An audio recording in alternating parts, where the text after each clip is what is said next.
Bonsoir, mon nom est Renaud Dupaquier, je suis médecin neurologue et chercheur. J'ai mon laboratoire de neuroimmunologie au CHUV à Lausanne. La sclérose en plaques est une maladie auto-immune caractérisée par une attaque des globules blancs et des anticorps.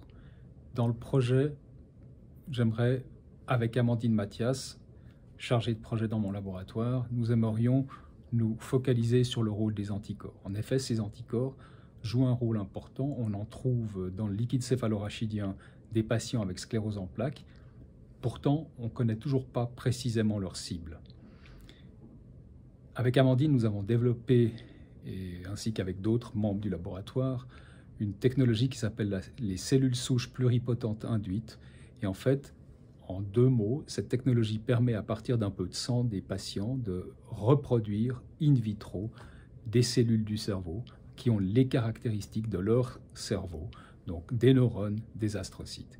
Et en versant sur ces neurones et astrocytes qu'on a fabriqués in vitro, en versant dessus du sang et du liquide céphalorachidien des patients qui contiennent des anticorps, on va pouvoir déterminer si effectivement il y a une reconnaissance de telle ou telle partie des cellules par ces anticorps.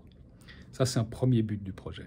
Le deuxième but du projet, c'est de regarder s'il y a une réaction croisée de ces anticorps entre le cerveau et le virus Epstein-Barr.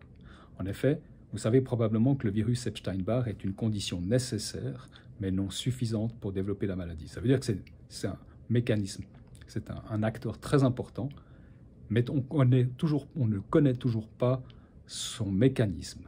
On ne sait pas par quelle manière il pourrait contribuer à déclencher la sclérose en plaques. Et notre hypothèse, c'est que chez certains patients avec un certain patrimoine génétique, eh bien, des anticorps dirigés contre ce virus vont aussi, par erreur, si on veut, reconnaître des cellules du cerveau, ce qui pourrait être un des mécanismes de la sclérose en plaques. Et c'est ce que nous souhaitons étudier dans ce projet. Nous pensons que c'est un projet important parce qu'avoir la réponse à ces questions permettrait d'avoir des marqueurs précis de la maladie et permettrait surtout de développer des traitements extrêmement précis.